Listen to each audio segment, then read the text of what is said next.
Hello, and welcome to ohmTown Daily, Season 2, Episode 304. Man, I flubbed that. Production values already starting high. It's October 31st, 2023. I'm on a sugar high from Halloween candy. This is, we believe, Episode 666, which is kind of creepy. Tonight, spooky. Tonight, we're going to be talking about the James Webb Space Telescope keeps stunning pictures. Indonesian high-speed rail funded by China. Minions? More like billions. How about 3D printing a Jackson Pollock? We'll talk about EV affordability problems. Missouri jury forecloses on Realtors and their companies. DoorDashers extort food temps. Math, like words, are hard. The tiny Ikea Home Depot. And the Japan Mobility Show. Next.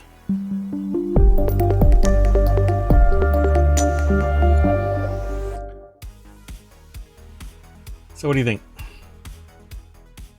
Interesting segments, maybe? Oh, absolutely. Plus, it's Halloween. It's going to be a great show. I don't really know what's going on right now because I'm just hopped up on sugar. I'm Mayor Watt. That is ohmTown.com, and up there is the Sentient AI's visualizer, the Ring of Sentience. Okay. While I can see your simulation, okay, the Sentient AI has a cascading effect, kind of like what's going on behind me. But I see it, and I've learned to translate it, kind of like the Matrix, you know? I think that's kind of where the Sentient AI is from, the future. And they waved at me. And I keep trying to tell them that you can't just wave at me. Nobody sees that, and dead air is bad. So you have to use your visualizer and your voice. We've got a great voice for you. You might as well use it. You want to say hello? Good evening, ohmTown citizens, and happy Halloween. Happy Halloween indeed. Okay, well, we've set up everything. Let's get going. The very first article is over in ohmTown Daily. That's this show. My gosh, shocker. It's almost a good name for a show, right? ohmTown Daily. It's a daily show from ohmTown.com. It's the holistic show. It's the one that encompasses a little bit from, well, I can't say all 50 channels that are planned, but, you know, we have a bunch of channels. Anyway, NASA's James Webb Space Telescope imaged a stunning supernova remnant and revealed details Hubble couldn't capture. Ooh, throwing shade on Hubble because, you know, it needs light. Poor Hubble. What do you think Hubble is saying right now? First off, Hubble went up and was kind of derpy, and so it needed modified optics because apparently when it was ground, they didn't account for gravity. And that it... Isn't that the kind of a common thing to think about relating to space? Yeah, you know, but nowadays I need to go back. Maybe that's not true and it's all like just myth, a Snopes story kind of a thing. Well, anyway, maybe you can find that while I talk about this. NASA's James Webb Space Telescope has captured never-before-seen details of the Crab Nebula. Oh no. Space has crabs. The new image reveals ghostly tendrils and the dense core of an exploded star in exquisite detail. Exquisite detail. Chef's kiss. I want to do that thing where they do that pop, but I might punch myself in the face with all that sugar coursing through my blood. The Crab Nebula is the remains of an exploded star and is located that was a hot ass, 6,500 light years away. It's go over to the source, Business Insider. They always have great pictures. I always hype them up. Awesome pictures. Oh, let me throw that into the chat, by the way. So there you go. It's in the show notes. And well, it will be in the show notes over on YouTube and the podcast. We're all up to date. Yeah. So it's over at businessinsider.com. Grace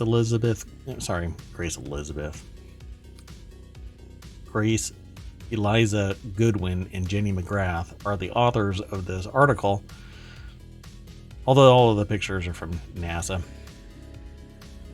There's Hubble images, there's web images, and I think that it's pretty cool. I don't know why there's a little question mark. I guess maybe this is the spot.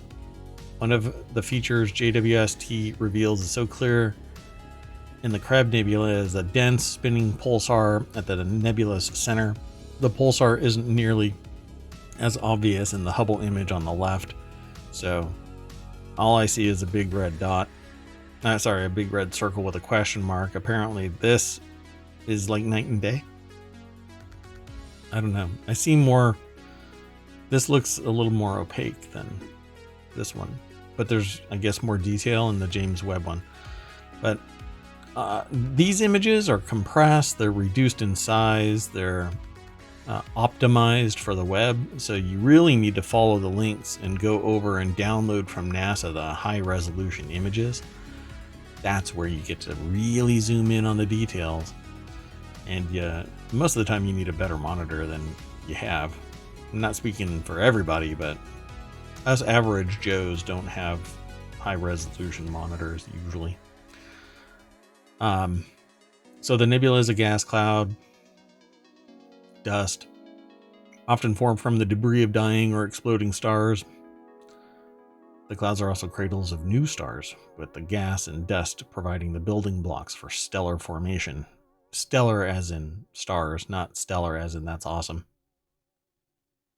Although it's awesome too. An important clarification in this story. I only worry about the important things. So studying the Crab Nebula in incredible detail. I am considering referring to it as JWST from now on. JWST. Makes it easier to say instead of saying JWST or I guess I could just call it the Webb Telescope. Anyway, JWST, JWST, Webb reveals new features in the Crab Nebula never before seen. These really just don't do it justice, but you can see more filament from the explosion from the supernova. The charged particles move around strong magnetic fields provided by the Crab pulsar. They whip about at relativistic speeds at a fraction of the speed of light and emit a powerful light that's sometimes used in X-ray imaging and is known as synchrotron radiation. That's so Star Trek. I don't know what else to say. By the way, I can't find something about gravity. There was some issue with the mirror, but that's the thing that I keep locating. Yeah, it's okay. So web sensitivity and spatial resolution allow us to accurately determine the composition of the ejected material, particularly the content of iron and nickel. Tia, I think their name is, Temim, who led the team that used JWST's infrared instruments to image the Crab Nebula, and they told NASA. So for the first time in 20 years, Hubble will have a new image of the Crab Nebula ready for comparison sometime in the next year or so per NASA. It takes a long time for it to take a picture. Speaking of telescopes and optics, focus. The next article's over in the Mobile Channel. Indonesia is set to launch Southeast Asia's first high-speed railway, largely funded by China. Whenever I see anything like this, I instantly think that because it's being funded by China, there's going to be some catch-22. So it's either you just have to keep an eye on this and see what the other side of this project is going to be. You know, what's the quality, the length, the lifespan of it, the quality of the work. Indonesia is preparing to launch Southeast Asia's first high-speed railway, a key project under China's Belt and Road Infrastructure Initiative. The article is over at apnews.com, and it's written by Niniek Carmini. Let's see here. The project has been beset with delays and increasing costs, and some observers doubt its commercial benefit, but President Joko Widodo has championed it and will be inaugurating the 142.3 kilometer or 88.4 mile railway as it begins commercial operations Monday. When this thing hits 88.4 miles, you're going to see some serious... Isn't that interesting? Go back to the 1950s. It's going to go, well, hey, depending on its quality, it actually may. The Chinese-made bullet train called Whoosh will connect Jakarta with Bandung, the heavily populated capital of West Java province. Widodo, along with other high-ranking officials, is expected to ride the Whoosh. Ride the Whoosh. That sounds like an advertisement or something. Yep, that's a shirt right there. Ride the Whoosh. Halim KCBJ in eastern Jakarta to Bandung's Tegaluar station. It may be pronounced something differently. I'm not sure. The last of the line's 4 stations. So this thing is supposed to be super fast. The $7.3 billion project, largely funded by China, was constructed by PT Karada Sepet Indonesia China, known as KCIC, a joint venture between an Indonesian consortium of 4 state-owned companies and China Railway International Company Limited. The joint venture said the trains will be the fastest in Southeast Asia with speeds of up to 350 kilometers or 217 miles per hour.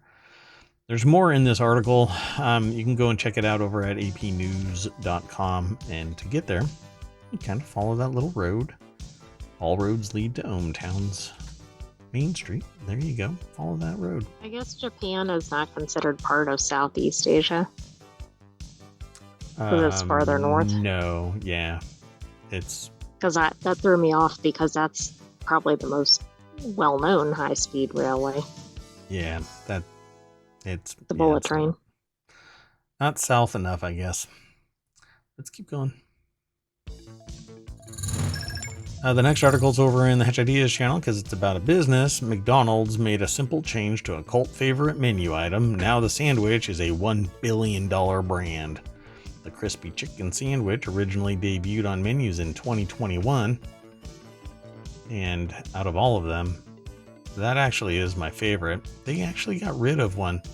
What is it? The honey mustard chicken sandwich or something like that? That was another chain. Yeah, right. The other one that they got rid of it. But that's from BK. So Emily Rella over at entrepreneur.com. I guess they couldn't compete with the McDonald's chicken sandwich. So I like the McDonald's chicken sandwich too. The crispy chicken sandwich originally debuted on menus in 2021. Now it's a $1 billion brand. And so what was the change? Let's see. The chain rebranded its crispy chicken sandwich to the McCrispy in March of 2023, explaining in a statement at the time that the sandwich earning its Mc is a true McDonald's badge of honor upon the name change. Global same-store sales in McDonald's increased 8.8% in Q3. Overall revenue was up 14% quarterly. Price increases implemented in US-based restaurants also paid off as same-store sales increased 8.1%.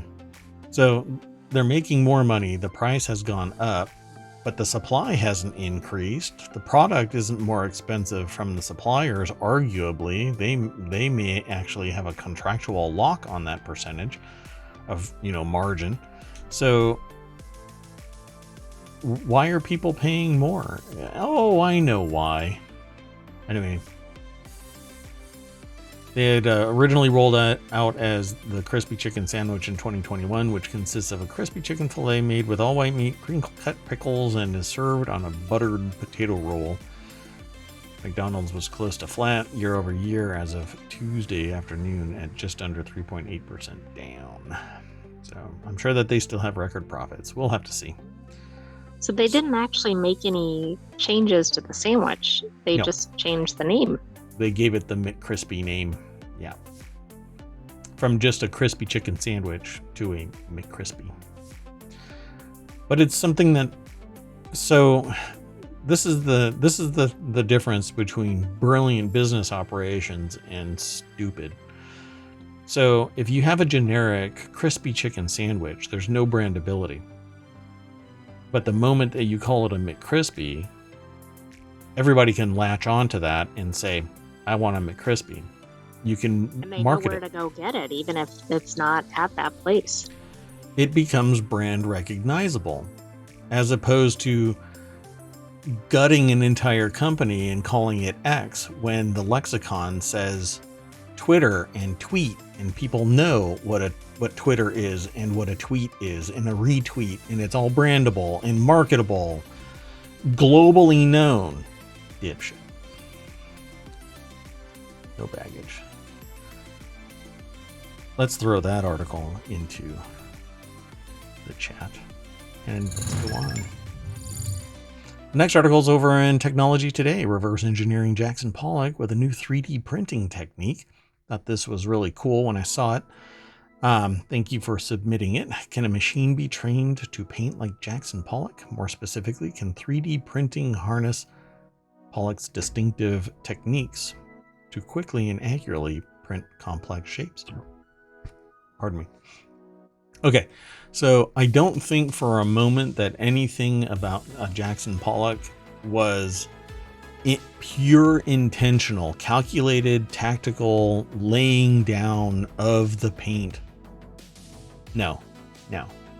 Happy accidents, as they're known, right? That is the nom de guerre of Jackson Pollock. I'm using it wrong, I know, but that's an inside joke. Anyway, so it's over at phys.org, and Leah Burrows, Harvard John A. Paulson School of Engineering and Applied Sciences, put the article together, phys.org, and what they did was they used a machine to analyze a Jackson Pollock and figure out, can a 3D printer replicate the majesty of a Jackson Pollock? Now, I've done similar stuff like this, and it's basically you're just kind of hand waving your brush around or literally I've used my hand to do one of these contiguous line drawings or not drawings, but paintings. Now, I'm not Jackson Pollock, and I'm not going to run around saying that I'm Jackson Pollock, but none of this screams in pure intent, like that line was meant to be there. No, it's a happy accident. But Jackson Pollock has a distinctive style. It became very well known, right? So the person here asked the question, can a machine be trained to paint like Jackson Pollock? More specifically, can 3D printing harness Jackson Pollock's distinctive techniques to quickly and accurately print complex shapes? Yes. I'll just say yes. Why? Because a machine can replicate anything that it is trained to do, and it can do it again and again and again. That's the beauty of computers and automation. It is true, and I don't think of Jackson Pollock, like you've been saying, as like a precision artist. Yeah. You want that wobble in there. It's the equivalent of genetic wobble. You want that creative tweak as the happy accident takes place. How many Jackson Pollock paintings existed that were thrown away into the trash can because Pollock didn't like them? Right? Probably quite a few, but I would say that's probably the case for most artists. It is. It absolutely is. So I wanted to know, can one replicate Jackson Pollock and reverse engineer what he did, said L. Mahadevan, yeah, and Lola England de Velpine, professor of applied mathematics at the Harvard John A. Paulson School of Engineering and Applied Sciences, and professor wow, that's quite a business card. The name plaque, like, you know how they put the name on the back of a jersey? It's like, it has a board that sticks out. Where's your office? Just look for the double wide. Oh, and I'm sorry, that wasn't even the end of the title. But no. There's more. And professor of organismic and evolutionary biology and of physics in the Faculty of Arts and Sciences. Yeah, I'm teaching in the big room. Mahadevan and his team combined physics and machine learning to develop a new 3D printing technique that can quickly create complex physical patterns, including replicating a segment of a Pollock painting by leveraging the same natural fluid instability that Pollock used in his work. Yeah, I don't think for a moment that Pollock calculated the physics and the impact of the paint on in the same way that a 3D printer is using G-code and being told how to whip this material around. And if it's using anything that's analyzing the visual deposition of this, then it's riffing off of what it sees. So Mahadevan has a motto: use the physics instead of avoiding it. Very pithy. We wanted to develop a technique that could take advantage of the folding and coiling instabilities rather than avoid them, said Gaurav Chowdhury, a former postdoctoral fellow at SEAS and first author of the paper. So I think that it's great. But these are actually... this is stuff that people have been doing in various ways since 3D printing came into existence, but this is the mathematical portion of this. I don't think for a moment that this can be naturally replicated again and again, just like a Pollock painting wouldn't be, unless you capture the G-code and then hit replay, and then it'll do it again. And there will still be some environmental wobbles, because deposition of plastic is not the same as deposition of paint. So I think that it's really interesting, but it's yet another coffin nail in art, because this will be able to get replicated by machine learning. Couple that with the fact that 25 years ago I was able to use UV deposition printing to replicate brush strokes of artwork by taking pictures of artwork from obtuse angles so that you can capture the light and see the brush stroke, and then you throw that into a computer and it prints it out layer after layer. You know, I think it's interesting. You were ahead of your time. Yeah, but I saw the writing on the wall for what it really was. It was an interesting experiment, but this is, it basically would take away artwork, but it would create near permanent pieces of art that wouldn't degrade as fast as today's art, because it would be using things like UV. Anyway, pretty neat.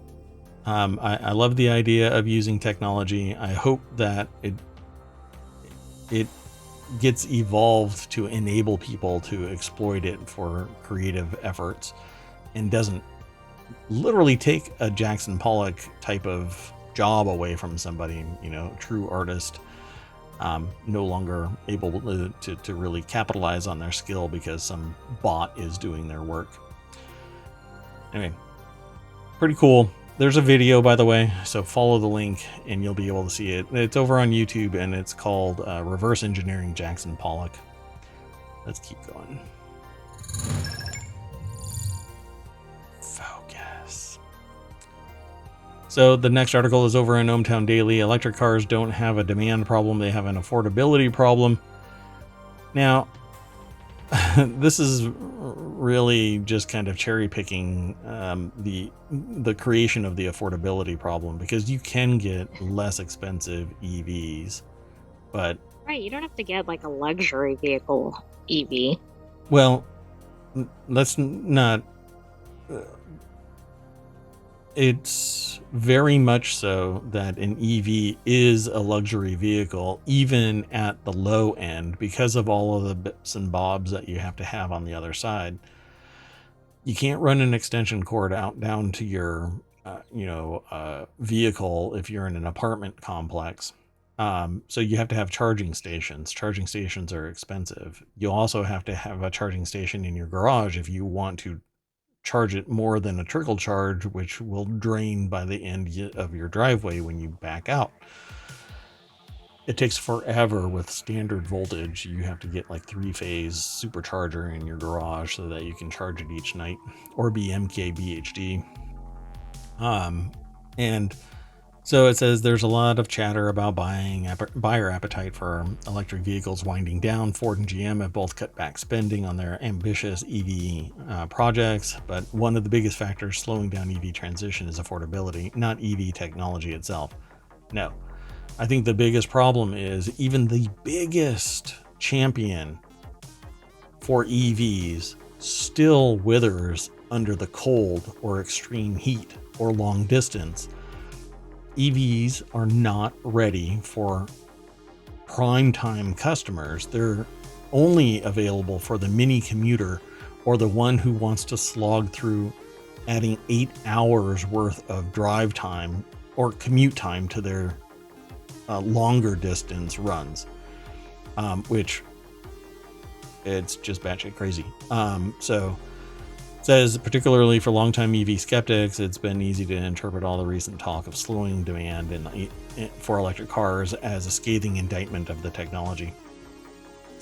So this article is by Tim Levin over at businessinsider.com, and they are talking about the Cadillac Lyriq.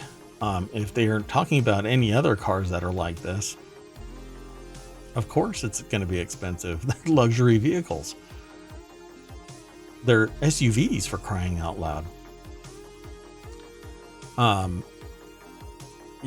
They're heavy. They're kind of like they're a burden on your daily commute. You don't know truly how far you can. If I get into my ICE vehicle, I know that I can go 400 miles when I am being when I respect the gas pedal. I can push my car to 400 miles.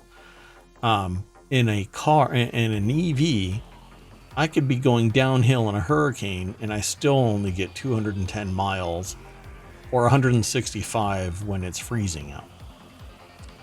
And that's one way. So you're literally ruined. You cannot trust an EV. So surveys show that there are plenty of people out there who are curious, enthusiastic even about going electric, but enthusiasm only gets you so far when snapping up a new EV costs over $50,000 on average. That's because there's really high-end luxury EVs. For the people that are early adopters, have the money, and can afford the charging station and all of the other rigmarole that's involved with it. EVs are a big pain in the butt. They really are. They're just, you get costs at home, you get insecurity with respect to whether your vehicle will get you where you need to go, insecurity with respect to how long are you going to have to wait somewhere to keep going wherever you're going. I don't know, there's just a lot of downsides with the current infrastructure. Yeah, you need some stability, you need some security. The problem here is, if you're in rush hour traffic during a snowstorm, and depending on where you are, winter is coming, and if you're in an EV and there is some incident and you have to stop your car, but you want to stay warm, you leave the heater on and you are draining the battery, because the battery has to stay warm at a certain temperature, otherwise it will die. And if you drain it of its charge, then it's just going to freeze up. So you're basically you're sitting in an ice box eventually, and that's just horrible, right? And then the reverse, if it gets too hot, it has to cool itself. So if you're stuck in traffic, it'll actually overheat. It has to cool itself. There's nowhere for it to discharge that heat. So you're not traveling. So it's just going to sit there and boil, and it become less efficient that way as well. So you have an operating environment and you have an operating distance, and all of that equates to EV is not ready for prime time. Fast swap batteries and hybrid charging systems, that's the only way that you're going to go if you want safety and security, because you can always just pull over, turn on the hybrid system. It'll try either hybrid hydrogen or gas, but it can sit there and charge the car, and then you start driving again. It might take a considerable amount of time, but it's a whole lot better than being stuck in the middle of a freeway. So car makers are pumping the brakes on EVs, and we've talked about this for a little bit. General Motors nixed its target of building 400,000 EVs by the middle of 2024, except that it got government funding, I'm sure, grants and perks and tax breaks and whatnot. I would have to go and look to make sure of all of the benefits that were extended for the creation of jobs and all of this other crap. But when the stockholders... Well, and of course, what is it? Short-term gains or long-term benefits or speculative benefits? Yeah, and it's public money, public risk, private profit. So all of this money is going to be utilized, or I should say a large amount of it was already utilized. Some of it's going to get clawed back, but it still doesn't help anything out because the money has actually been consumed, and it can be justified when somebody tries to knock on the door to get some of it back. So the article continues to talk about the affordability issue. Still, it's important to remember that the EV segment is a budding market with few options that mostly skew higher end. That's what I've been saying for the last 10 minutes. A large portion of the battery-powered models available in the US are sold by luxury brands like Audi, Porsche, and Mercedes-Benz. Meanwhile, EVs from mainstream brands aren't as affordable as their gasoline equivalents. A moderately optioned Ford Mustang Mach-E SUV costs at least $50,000. A Mustang is not a cheap vehicle to begin with. It hasn't been a cheap vehicle since probably the 70s. Definitely not cheap as an EV. Right. Plus, it's an ugly design. Anyway, while an electric F-150 pickup with the larger battery pack, which you probably want, costs $70,000. Yes, the F-150 Lightning is also, you tow anything in, you put anything in the bed and that battery is just going to go bleh. So, and then Toyota and others, will run you $14,000 more than a trusty RAV4, the BZ4X SUV, which is actually a good looking car. It just doesn't make any sense because you still have to contend with a 10-year lifespan on that battery before it's a dead as a doornail battery, and you have to get that whole thing. It's part of the chassis. You'll have to get everything removed, the battery sled removed, and a new one put in. Good luck with that. And that's what people are missing. On the far side of this, that's what they're missing. On the near side, they're forgetting that you have to put in a charging system and you have to still charge the vehicle. And you have to babysit how many miles you have gone. Otherwise, dead on the side of the road again. So Tesla's aggressive markdowns over the last year have helped out, but the average price paid for an EV in September remained out of reach for most consumers at $50,683. But a very nice... Do you think that should be one of the marketing slogans for EVs? Like dead on the side of the road again? Yes.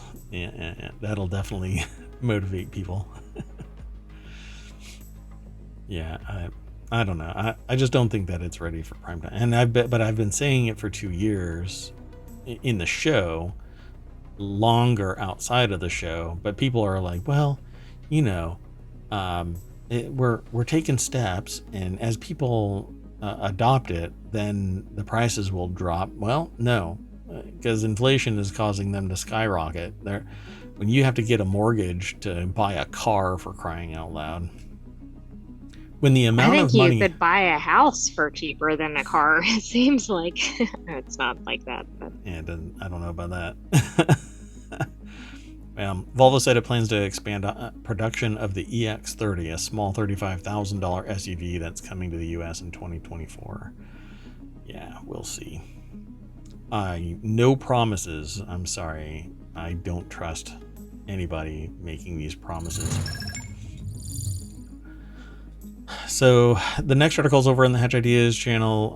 Missouri jury hits realtors, real estate companies with $1.8 billion in damages. This is an amazing amount of money. And I'm really curious because we don't read the articles in total, before the show.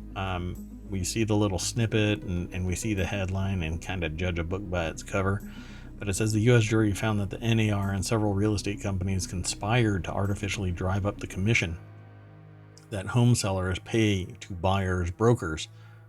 Huh. We were just talking about that. yes, we were. It's a Reuters article, but it's published over at cnbc.com. I don't think that there's a name attached. It just says Reuters. Anyway, a U.S. jury in Missouri on Tuesday said the National Association of Realtors and several real estate companies together owe more than $1.7 billion in class action damages, finding they conspired to artificially drive up the commission that home sellers pay to buyers' brokers. The verdict followed a 2-week trial in federal court in Kansas City, where the case had drawn widespread attention for challenging widely used real estate industry practices.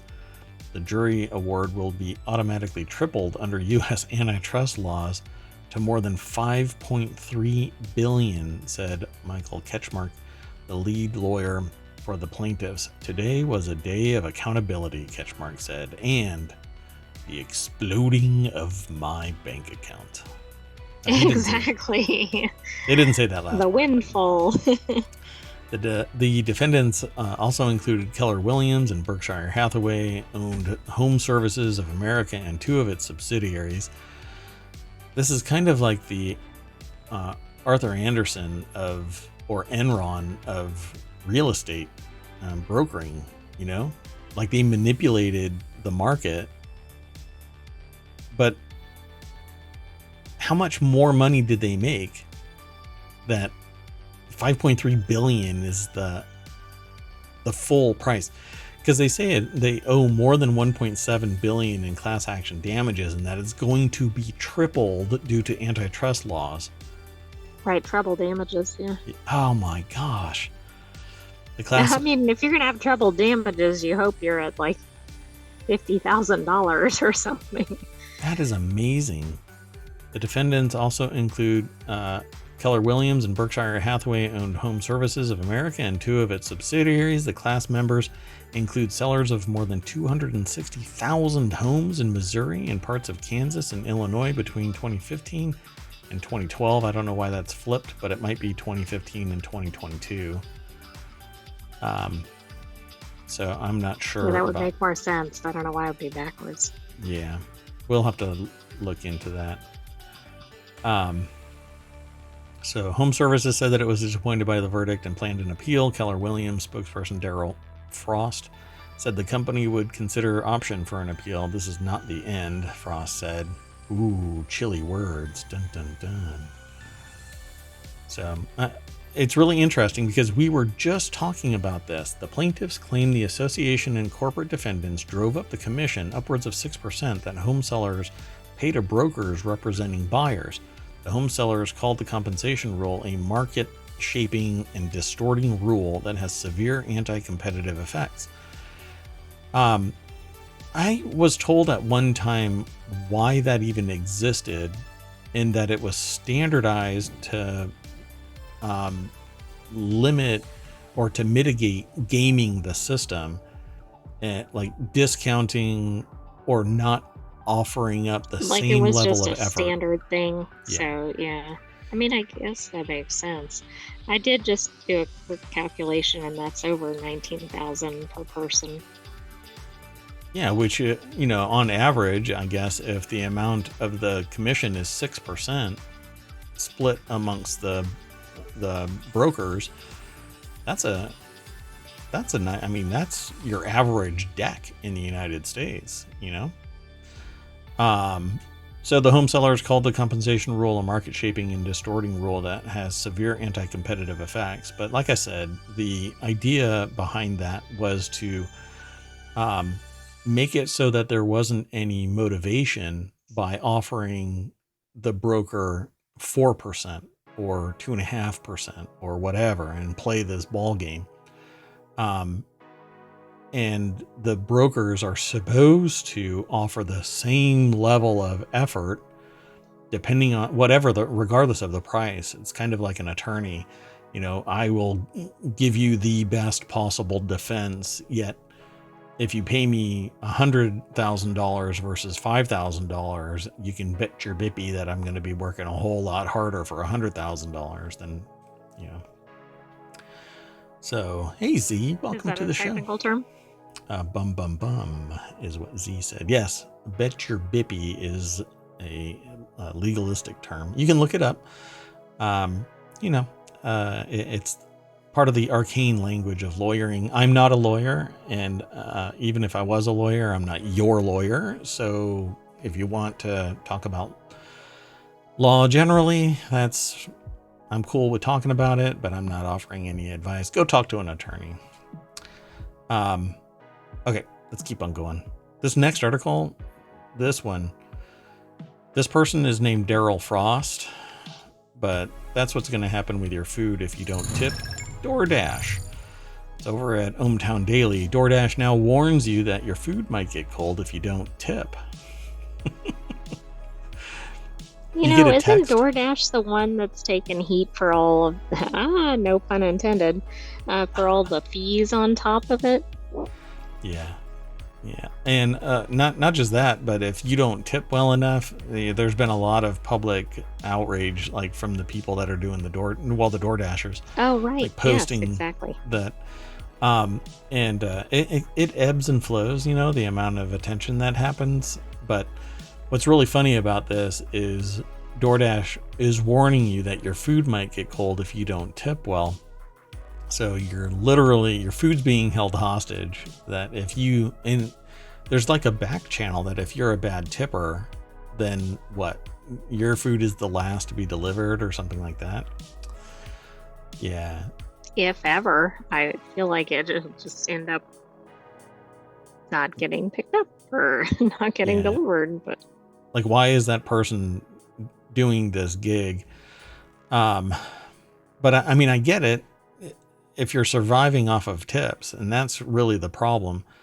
I've never been I do tipping because I know that the people that are doing this gig, not just DoorDash, but food service in general, they're not making as much money as they should be by the employer themselves. And the employer should really be managing all of this, offering a livable wage and health care and everything associated with having an employee. But that's not how it is. And there's a whole nasty history to tipping that is beyond the scope of today's show. But let's just say that tipping is dubious, and there are people that champion it because they do so well with tips, that they're blowing the hourly rate of the average wait staff out of the water, or they're working in a luxury area where they're making a ton of money.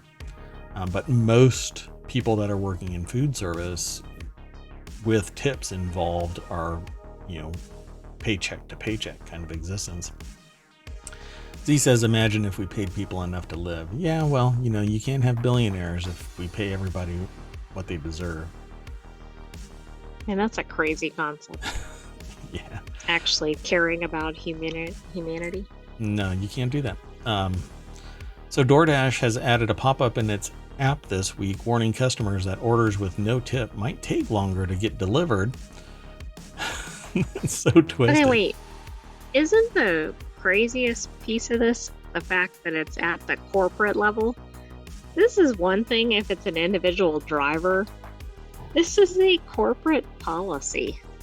Yeah, they just made it systemic. Yeah. Upon seeing the prompt in a since deleted tweet on X, formerly Twitter, I can't believe I actually acknowledged it. The Verge confirmed that if you enter 0 in the tip amount in the DoorDash app while placing an order, an alert appears with the below warning prompting you to add a tip or continue without a tip. So you're being extorted if you don't, or yeah, I mean, it's the equivalent. You're not getting your stuff, and if you do get your stuff, it's going to be at my whim, my leisure, maybe tomorrow. So DoorDash, you just lost a customer until this gets remedied, because I'm not going to sit there and maybe I'm going to pay cash. I'm not going to put a tip on that, because maybe through your processing and all of this other garbage, that person doesn't get like the $5 that I'd be giving them as a tip. Now, the article is over at The Verge. Jennifer Pattison Toohey is the author. Orders without tips included ahead of time look less lucrative to drivers, meaning you might be waiting longer. And that's what I was anticipating was the real cause of this.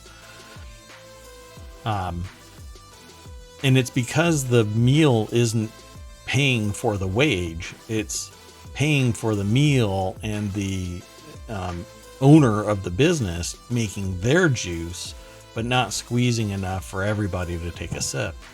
DoorDash was under fire a couple of years ago about not giving their drivers any of their tips even, says Z in chat. Yeah.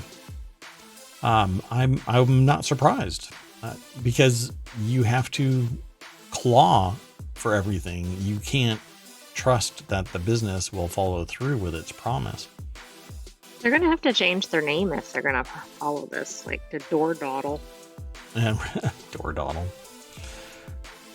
The move appears to be an effort by DoorDash to show customers that drivers are likely going to prioritize their more profitable work.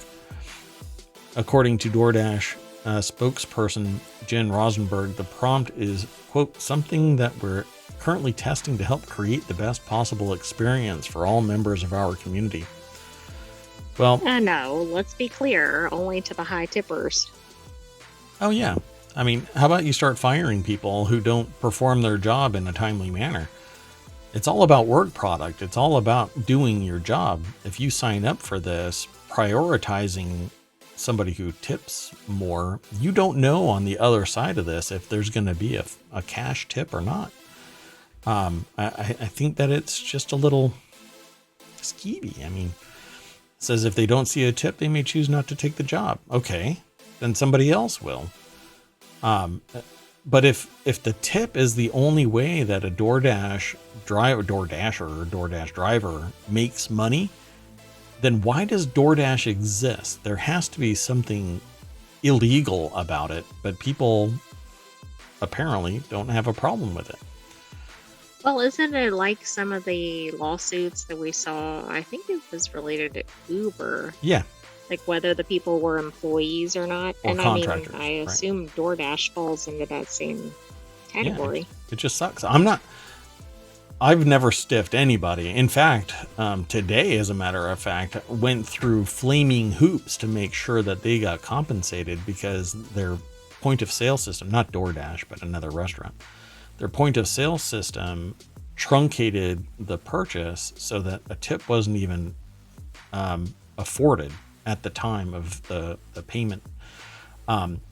You could write it on the receipt, but ultimately the original price was paid, so they couldn't change the amount. So I ended up jumping through a flaming hoop to compensate them with a generous tip for 2 orders that, a couple of days ago and then today. But I'm not going to sit there and be held hostage by a DoorDasher, for crying out loud, because I put a 0 there and I was going to give them cash. I don't know. It's a risky decision for a DoorDasher to make. The driver preference for pre-tipped orders may be linked to DoorDash's somewhat convoluted courier payment method, which was reworked following revelations that DoorDash was not giving drivers the full amount of customer tips. Z, look at that. You're prescient. I didn't throw this into the chat. So unless you went to the vote, your memory is good. That. This was in 2019. I thought everybody forgot everything from prior to the pandemic. Yeah, is that even a time? I mean, yeah. What went on prior to that? According to the New York Times, the way DoorDash payment structure previously worked was that if a driver got a guaranteed base rate of $6.85 for an order, but the customer tipped $3, the driver would still get $6.85. Now it seems that an order without a tip will show that base rate, which DoorDash says ranges from $2 to $10, depending on the estimated time, distance, desirability of the order. So they don't even know what they're getting paid. Pardon me, but it's a shitty business model that I don't think anybody should empower with their hard work. Find somebody else, find some other business that is doing this and promote that other business to the restaurants, because if there's like variability, I'm astonished anybody would trust any of this, because it's really putting the burden on the customer to not only solidify the security of the payment, but to order the high end things so that it's higher desirability, to offset the fact that I'm a far way out and it takes more time to get to me. And then the number of orders that daisy chain from one to another to get to me. I'm flabbergasted that this is a successful business model. But somewhere in there, there's a millionaire in the executive suite and stockholders that have been squeezing this orange and taking all of the wealth out of it and not giving it as base pay to the drivers that are accepted into the DoorDash system. I'm shocked, absolutely shocked that this is still a business. So anyway, let's keep on going. We got a few more articles. Unless you want to throw some more in there. Nope. I think I'm going to have to pursue a DoorDash career after this. I don't know, man. That just screams class action. Just unionize and then start demanding the profits that must be sitting there. Anyway, the next article is over on the Mobile channel, the math problem that took nearly a century to solve. I have this segment titled Math Like Words Are Hard. We've all been there staring at a math test with a problem that seems impossible to solve. What if finding the solution to a problem took almost a century? For mathematicians who dabble in Ramsey theory, this is very much the case. In fact, little progress had been made in solving Ramsey problems since the 1930s. So University of California, San Diego, pardon me, my nose is itching. I'm not picking my nose, I promise. There's the marketing for this. That's the title for this episode. I'm not picking my nose, I promise. I might actually make it that. Anyway. I think you should. We've all been there staring at that math. So for mathematicians who dabble in Ramsey theory, this is very much the case. But LOL for the previous conversation, big brain, because I made the observation that they remembered 2019. I'm sorry, I don't remember 2019. Everything prior to the pandemic is just blacked out. And then Z just dropped perfection. The production value of our show is, I mean, can you see the animated LED lights? Come on. There's a voice representation of my sentient AI is above me. You don't get that kind of quality in a news show. Come on. And soon I'm going to be able to put the chat right in front of me because I've been working on something. But to make what I want is quite expensive. And, well, I don't have that YouTube money. Anyway, so what was Ramsey's problem anyway? In mathematical parlance, a graph is a series of points and lines in between those points. Ramsey theory suggests that if the graph is large enough, you're guaranteed to find some kind of order within it, either a set of points with no lines between them or a set of points with all possible lines between them. These sets are called cliques. This is written as RST in parentheses. Where S are all the points with lines and T are the points without lines. So if you look at that, you find symmetry, you find a pattern. It basically, but our brains do this. But then mathematically, there's actually a pattern. So, it's basically for every this, there's that. So I find it quite pretty amazing. It's very beautiful. So apparently they solved this problem. Now University of California, San Diego researchers Jacques Verstraete, I guess, and Sam Mathis have found the answer to R4T, a longstanding Ramsey problem that has perplexed the math world for decades. So what happened after mathematics found that R33 equals 6? Naturally, they wanted to know what R44 and R55 and R4T, where the number of points that are not connected is variable. The solution to R44 is 18 and is proved using a theorem created by Paul Erdos and George Zakaris in the 1930s. So 55 is still unknown. A good problem fights back. Why is something so simple to state so hard to solve? It turns out that it's more complicated than it appears. Let's say you knew the solution to R55 was somewhere between 40 and 50. If you started with 45 points, there would be more than 10 to the 234 graphs to consider. Well, you're not going to be able to do that without some serious calculations. So sounds like you need an AI to do some calculating. Yeah, I'm running down here to see if they actually use something like that. So they built a pseudo-random graph that could help solve R4T.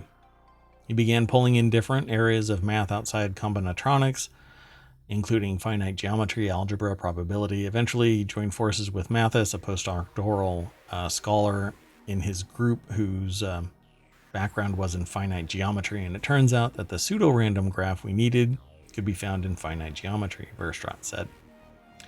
Sam was the perfect person to come along and help build what we needed. Let's see here. I'm trying to... Well, that's interesting. I have no idea what anything in this article means. So they're trying to prove what the answer is to a particular graph. And so you can construct the graph, but when you try and prove that the graph is correct, it apparently failed until now. So it said, the findings are currently under review in the Annals of Mathematics. A preprint can be viewed on Archive. I don't see where they say it took almost a year, but eventually they realized they had a solution. R4T is close to a cubic function of T. So if you want a party where there will always be 4 people who all know each other, or T people who all don't know each other, you will roughly need T3 people present. There's a small asterisk, actually a 0. Because remember, this is an estimate, not an exact answer, but T3 is very close to the exact answer. So they don't actually have the exact answer. They have an estimation. So this graph shows that everything is connected in one way or another, each one of these little dots. So you can build the graph, and it is supposed to reveal how many connections. kind Is of this interesting. related to like combinations and permutations? Yes, and I'm not quite sure the applicability of it. It's funny that they had a bet $250 to the first person who could solve it. It would not be worth my time, but this is math we're talking about, where research papers and grants and stuff like that are all predicated off of just doing that work and showing that you've got the mathematical chops. Okay, so let's keep on going. If you're into that kind of stuff, the link is not in chat yet, but there it is. So the next article is over in ohmTown Daily. The author of this article visited one of IKEA's new mini plan and order stores, and it felt like a tiny version of Home Depot. IKEA is embarking on a $2 billion expansion of its U.S. operations. Part of IKEA's strategy is a new, smaller store for shoppers, redesigning whole rooms, and the author visited it. Of course, this is a Business Insider article, so you should expect some really cool photos that give great context to what was going on. Alex Bitter will actually be the item discussed. I think this is Alex. IKEA opened one of its new smaller plan and order stores in Arlington, Virginia in August. And they went and visited it. So let's take a look. Most shoppers probably think of huge warehouses filled with everything from kitchen towels to coffee tables to Swedish meatballs that might be made of something you don't want to know about when they think of the retailer. Yeah, there's actually, if you look into it, I don't know what actually shook out from that, but anyway, while an IKEA warehouse can take up around 350,000 square feet, plan and order stores are a tiny fraction of that. The store they visited was 5,000 square feet. And let's see if they have it. There we go. So the nearest IKEA plan and order store to this author is located in the Pentagon City neighborhood of Arlington, Virginia, just across the Potomac River from Washington, D.C. To get to DC, you pretty much have to cruise by Pentagon City. Right. Yeah. I mean, it's not that far away. Yeah. It's like one exit away from it. The area is home to lots of shopping options, including a Costco, Amazon headquartered too. So there's lots of foot traffic. There's also a metro station just up the block. Yes, where you can bring your entire plan and order IKEA stack of flat pack product. Sure. Hey, let me throw that into chat as well if y'all are interested in that kind of thing. So it says the entrance is actually located inside a shopping mall. A sign outside promoted discounted delivery. Yeah, I don't know how far away you have to be, but it's probably within like 15-minute drive, and then they start tacking on. It has to. It's very expensive. Which could be like not very far away in DC there traffic. We go. See? At its regular store standard delivery, it starts at $19. It says they promise free delivery on some orders if shoppers sign up for the IKEA loyalty program.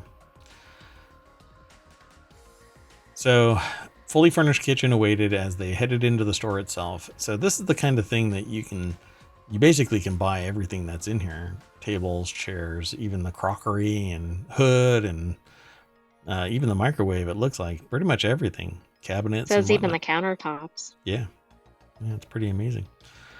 But every time I see stuff like this, I always feel like it's like elf furniture, you know? What's that other brand? Wayfair. You buy a couch from Wayfair and the measurements match up with like adult furniture, but then when you actually get it's turned into a hobbit house. I'm not quite sure what goes on, but it's like a shrink ray hit it. Anyway, there were smaller furnishings for sale, and everything apparently is labeled.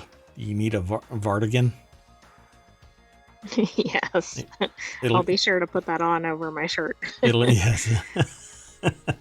It'll keep you warm in winter. Anyway, the focus was definitely on big ticket items. You can basically buy everything for your kitchen or an extra room or whatever you need.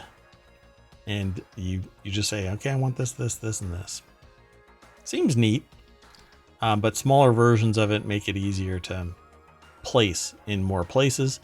And then you have delivery hubs in other locations that allow somebody to just go over to the warehouse and then they pack it all up. It's kind of like what Amazon does, except this is for furniture, and Amazon is not so easy for furniture.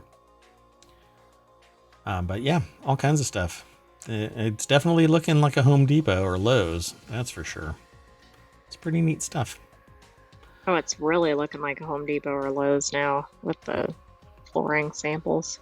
Yeah, flooring and faucets and even beds and everything. I mean, it's basically a smaller Ikea mixed with the size of a Lowe's or Home Depot. It's pretty cool. That's pretty neat too. Huh. Anyway, lots of pictures. I'm just gonna urge you all to go and check it out. Let's keep on going to the next article, and our last one for today. It's over in four-wheel tech, mechs, walkers, eVTOL, and more at the 2023 Japan Mobility Show. So eVTOL is electric vertical takeoff and landing. So like a helicopter? A Harrier jump jet, more like, but yeah, a helicopter equivalent. Toyota provided flights from Halifax, Canada to Tokyo, Japan, and 5 nights in a hotel so they could attend the Japan Mobility Show plus subsequent briefings and test drives. This is an Ars Technica article.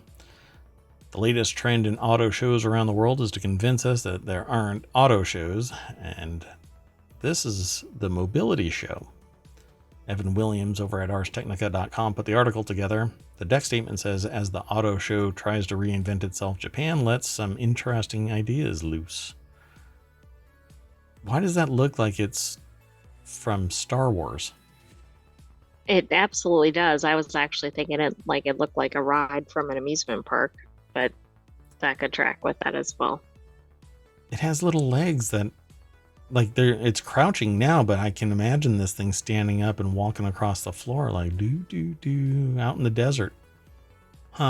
Tattooing. I picture Jawas sitting in here. Huh. Maybe that's what they were using. Jawas aren't real. No, they're real. I'm sorry. The AI just totally rebooted. Wow. I feel very offended. Protest. Wow. Protest. Vertical takeoff and landing on a personal scale has been the promise of the future for almost as long as flying cars. One of my earliest industrial designs was a VTOL car. And I've always been in love with the idea of a flying car. They used to have this nasty habit of crashing during testing because one side would get a lower pressure than the other. Maybe they've remedied it. Vertical takeoff and landing, huh? I don't know if I want people. Have you seen how people drive? Nowadays, my attitude has changed. I don't want people flying around like en masse. Not if they're at their current driving expertise. Yeah. Particularly not an electric one, because it's going to fly 50 miles and then run out of charge and then plummet like a 2,000 pound brick. Or actually closer to a 6,000 pound brick, because all of that battery is really expensive and heavy. So Honda Avatar robot. This is the fine motor skills type of thing that I keep warning people about. As soon as robots have fine motor skills, more jobs are going to disappear from humans. Here, let me throw this into the chat as well. That's right. That's going to make fewer and fewer things impossible for robots to perform. Yeah. See, robots do have fine motor skills, but they're programmed purposefully. They can do this thing perfectly all the time, with much greater precision than humans. We fumble fart around but a robot has that precision to pick and pull and do welding and all this stuff the same way perfectly. It's the variability that allows humans to adapt to those changes faster than a robot can when they are fine detail. So I can imagine that this is going to get thinner and more robust and more capable to do even the finer detail of things. Picking up a coin for humans is easy mode, but for a robot, it has to figure out the physics of it. I think AI is going to augment that because it's going to sit there and look at it and be able to calculate what the weight might be and angles of attack and how you can create some leverage. The AI is going to do this in the future pretty easy. Honda Union 1. This is like a little mobility car. Honda Moto Compacto. This was actually a vehicle that would fold up and you can put inside your trunk of a vehicle, and it disappeared and has now come back. The Moto Compacto. It says it's a new spin on a more traditional mobility solution. It's an e-bike that folds into a briefcase. They used to actually come with a Honda. Like when you bought a Honda, the Moto Compacto was put in the trunk. Because I had read about this previously. So the Will Autonomous Mobility Chair, Isuzu Erga EV Bus, which this looks like it's for an airport. Oh, right, it does. Yeah, this looks like an airport vehicle. A tram.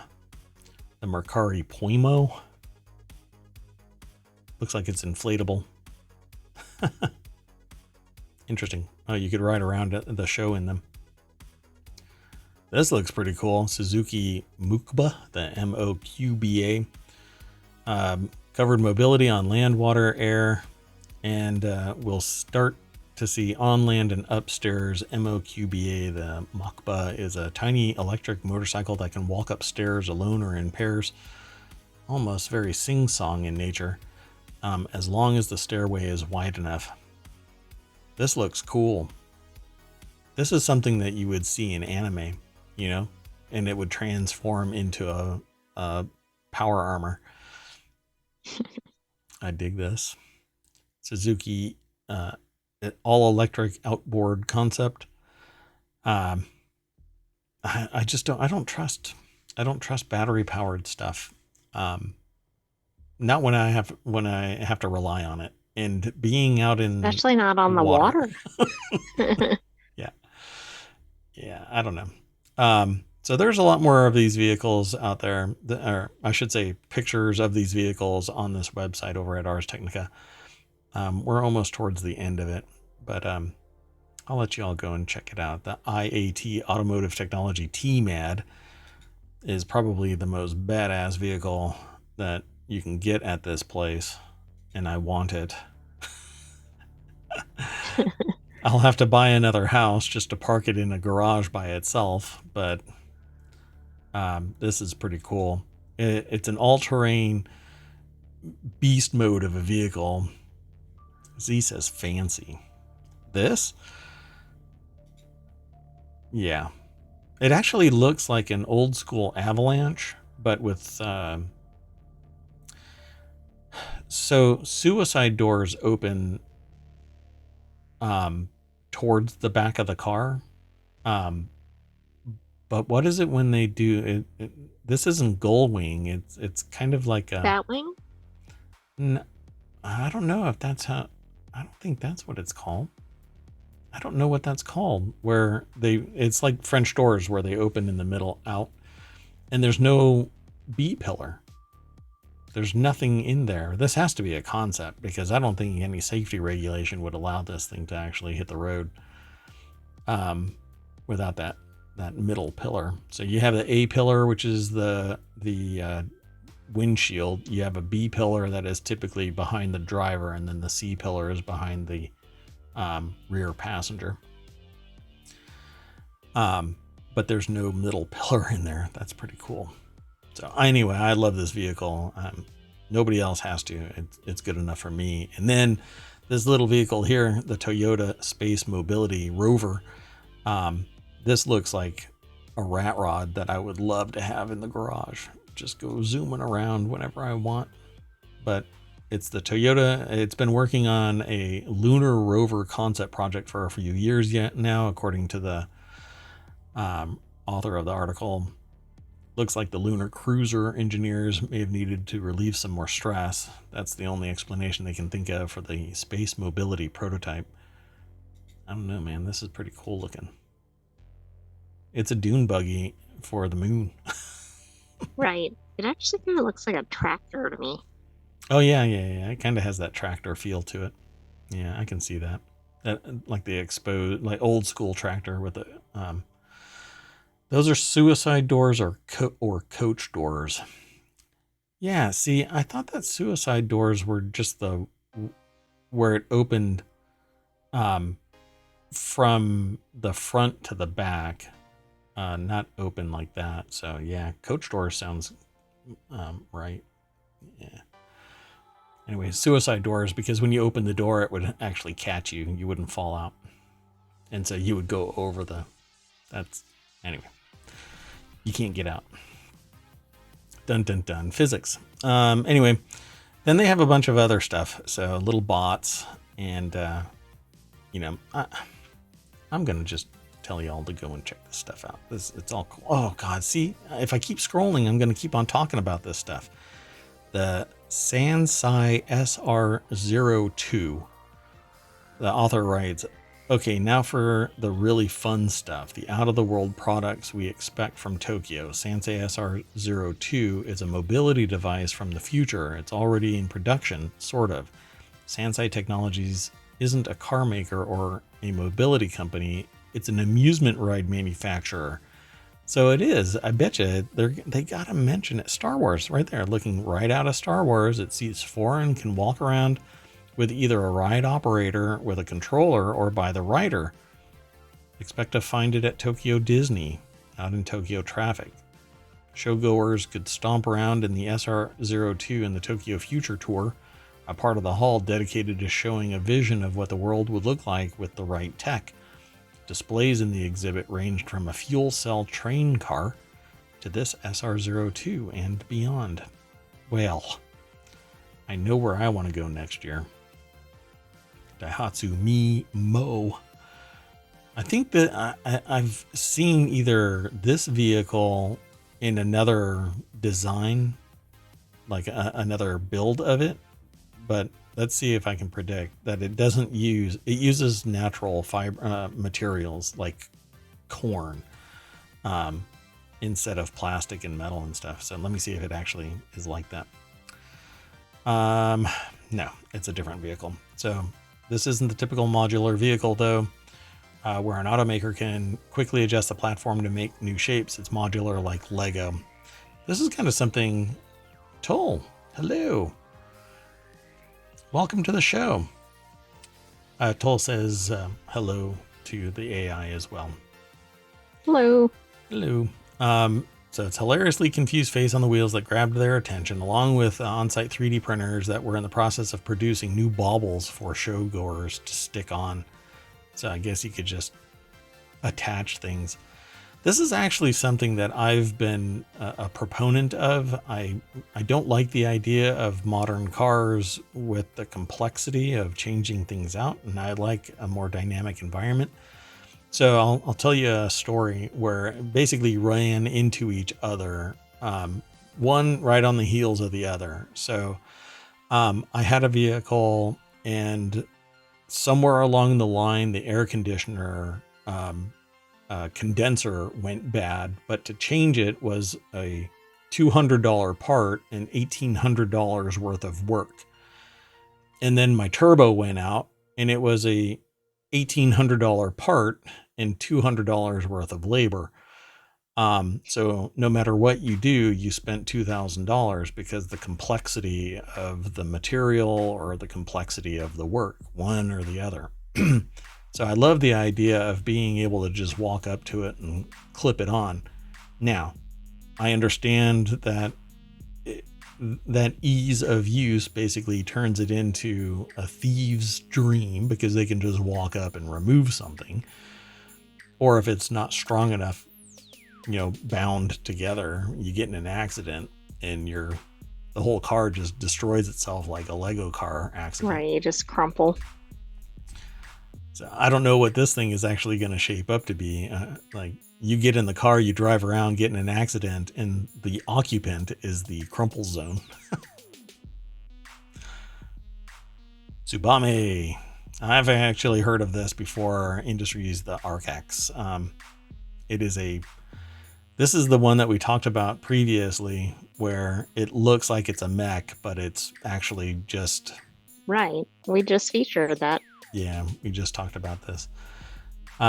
It is basically a vehicle with a robot-like body upper. It's pretty cool, but when you look at it this way, you think that it's going to transform and grab its blaster and start protecting the world from alien invasion. But actually it's not going to be able to go over the speed bump. I know it's bad. Anyway, they're actually selling this. Tsubame is selling these for around $3 million, but the company isn't big enough for mass production. It's not exactly clear where you're going to use something like this or even who's going to buy it. Where are you even going to put it? Yeah. Put it in the garage. You got 20-foot garage ceiling, right? Everybody does? Sure. No. Anyway. Pretty cool stuff here in this Ars Technica article. So follow that link. You will enjoy it. Almost guarantee it. But that's it, folks. That's the last article for today's show. Which means we all have to get back into the party bus and then drive all the way back down Main Street and mash that welcome sign. And we get a whole bunch of new articles. I don't know. Lately, there's been a lot of political stuff, but we don't really talk about the politics unless it has some technical tilt to it or some other humorous angle. Yep, thank you. The sentient AI is the other 80% of my brain. So kind of part of the Pareto principle. They are 80 and I am 20. And anyway, I don't think that's the case. I don't know where I'm going with that. So lots of new stuff to check out. And if there is anything that you want to talk about in tomorrow's show, just send a link to mayor@ohmTown.com. I will get them. I will read them. We will evaluate and talk about it. And if we can throw it into tomorrow's show, then we will do exactly that. But keep in mind, we get several thousand articles that float through the aggregator. So there may be something that's really high up on the list for discussion. And well, it could be yours. So give it a shot. Find something that you dig and then send it to me. Pumpkins saved my business, but almost squashed me. Get it? Pumpkins, squash gourds. It's bad. Anyway. So there you go, folks. Oh man. Temu and there's people that are using Temu ordered stuff for like survival and going, no, just don't. But it's like an American version. I think it's an American company that's kind of trying to be Alibaba. So it has all of this really cheap stuff that I wouldn't trust or want to rely on. Especially not for anything important. Yeah, that one person, there was a person that's on YouTube. Yeah, Temu is like an American Wish. Yeah, because I think Wish is Chinese owned. But don't hold me to that. I don't really. I just know that Wish has that same dubious reputation. You order a hard drive and you get a plate of fries, no, I'm not interested in Wish. So if you're going to get something, you're making a wish that you're actually going to get what you want, and it never comes true. I don't know if this could actually be a title for an article. A Clockwork Orange's 10 best quotes. Okay. Yeah. Depending on who you are, you don't really get a thrill out of A Clockwork Orange. It's another movie to me. So anyway, that's it, folks. I think we're done for tonight. So with that in mind, we'll see you tomorrow. I am Mayor Watt. That is ohmTown.com. And up there is the sentient AI that's going to say, "What's up, No. How about just good night? Good night, hometown citizens. Take care, We will Z. see you tomorrow at 8 p.m. Eastern. Take care, Tall. I don't know who else is in chat right now. I know that there are some lurkers, but thank you very much for hanging out. You could be anywhere and you chose to be here with us, and we really do appreciate it. So we'll see you tomorrow. I kind of talked over the sentient AI, but they said see you tomorrow at 8 p.m. Go eat some candy. Stay up all night. I'll probably be up all night too. I am hyped up on sugar, even though everybody says that that's not true. That's not how it works. But doggone it, I believe it. Cheers, everybody. See you tomorrow. A whole new month. Bye-bye. A whole new month. I feel like I'm a whole month older.